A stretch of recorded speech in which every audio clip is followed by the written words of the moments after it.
बनारस की पुरानी गलियों में एक छोटी सी किताबों की दुकान थी, जिसे अजय का परिवार 3 पीढ़ियों से चला रहा था। अजय का बचपन इसी दुकान में बीता था। वह साधारण परिवार से था, लेकिन उसकी सोच बड़ी थी।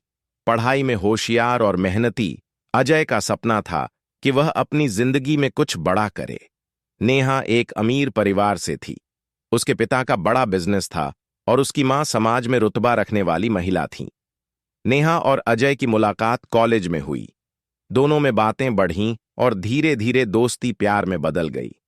अजय ने हमेशा नेहा को खुश रखने की कोशिश की। वह उसे गंगा घाट पर घुमाने ले जाता, उसके लिए किताबें लाता और हर छोटी खुशी में उसे अपना हिस्सा बनाता। नेहा भी उसे पसंद करती थी, लेकिन उसके अंदर कहीं न कहीं पैसों का लालच था। अजय को हमेशा गरीब समझते थे और हमेशा उसकी बेइज्जती करती थी कि तुम गरीब हो, और बाद में बोलती थी कि मैं तो मजाक कर रही थी। जब कॉलेज खत्म हुआ, तब नेहा के माता पिता ने उसका रिश्ता एक बड़े बिजनेसमैन के बेटे विवेक से तय कर दिया। नेहा ने अजय से साफ कह दिया, मैं तुम्हें पसंद करती थी, लेकिन मेरे माता पिता ने जो तय किया है वह मेरे लिए सही है। प्यार से जिंदगी नहीं चलती अजय। अजय के लिए यह किसी सदमे से कम नहीं था। जिस लड़की के लिए उसने सपने देखे थे, उसने उसे एक झटके में ठुकरा दिया। लेकिन उस दिन अजय ने एक कसम खाई, मैं इतना बड़ा आदमी बनूंगा कि दुनिया मुझे नाम से पहचानेगी और नेहा को एहसास होगा कि उसने क्या खो दिया। अजय ने खुद को किताबों में झोंक दिया। वह दिन रात काम करता, नई चीजें सीखता, बिजनेस के गुण समझता। उसने अपनी किताबों की दुकान को ऑनलाइन प्लेटफॉर्म पर डाला और धीरे धीरे एक बड़े स्टार्टअप में बदल दिया।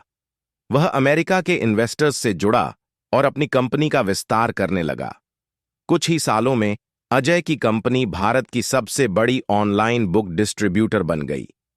अब वह करोड़ों का मालिक था, जिसके पास खुद की कंपनी, लग्जरी गाड़ियां और कई शहरों में संपत्तियां थीं। वहीं दूसरी ओर नेहा की जिंदगी बदलने लगी थी। विवेक का बिजनेस धीरे धीरे डूब रहा था। वह गलत निवेश करता गया और कर्ज में डूबता चला गया। एक दिन बैंकों ने उनका बंगला नीलाम करने का नोटिस भेज दिया। नेहा, जो कभी ऐशो आराम में रहती थी, अब संकट में थी। फिर एक दिन उसे खबर मिली कि उनके बंगले और बिजनेस को अजय मेहरा नाम के एक व्यक्ति ने खरीद लिया है।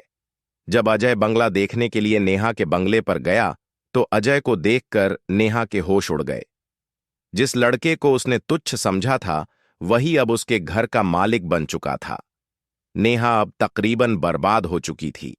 विवेक उसे छोड़ चुका था और उसका परिवार पूरी तरह से टूट चुका था।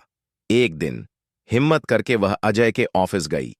अजय का ऑफिस एक शानदार बिल्डिंग में था। जैसे ही वह अंदर दाखिल हुई, उसे अजय का बड़ा पोर्ट्रेट दीवार पर टंगा दिखा। कुछ देर बाद अजय खुद सामने आया, स्मार्ट, आत्मविश्वास से भरा और अपनी सफलता के शिखर पर। नेहा की आंखों में आंसू थे। उसने धीमी आवाज में कहा, अजय, मैं जानती हूं कि मैंने गलती की। मुझे अपने फैसले पर पछतावा है। मैं अब टूट चुकी हूं। अजय ने शांत भाव से उसकी ओर देखा और कहा, नेहा, मैं बदला लेने के लिए नहीं, बल्कि अपने सपने पूरे करने के लिए अमीर बना हूं। तुम्हारी दुनिया कभी मेरी थी ही नहीं। मैं तुम्हारी मदद कर सकता हूं, लेकिन अब मैं तुम्हारी जिंदगी का हिस्सा नहीं हूं। नेहा की आंखों से आंसू बहने लगे। मैंने तुम्हें खो दिया अजय। अब मैं समझ चुकी हूं कि प्यार पैसों से बड़ा होता है, लेकिन अब शायद बहुत देर हो चुकी है। अजय ने एक कागज उसके सामने रखा। यह तुम्हारे परिवार का कर्ज चुकाने के कागज हैं। अब तुम लोग न तो सड़क पर आओगे और न ही भूखे रहोगे, लेकिन मैं तुम्हें तुम्हारे किए की सजा भी नहीं दूंगा। अब से तुम्हारी जिंदगी तुम्हारे अपने फैसलों पर चलेगी।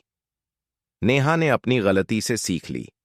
उसने पैसों के पीछे भागने की बजाय अपने दम पर जीने की कोशिश शुरू की। उसने खुद का एक छोटा बिजनेस शुरू किया और अपने परिवार को संभालने में जुट गई। अजय ने उसे माफ कर दिया, लेकिन उसने अपने अतीत को दोबारा जिंदगी में जगह नहीं दी।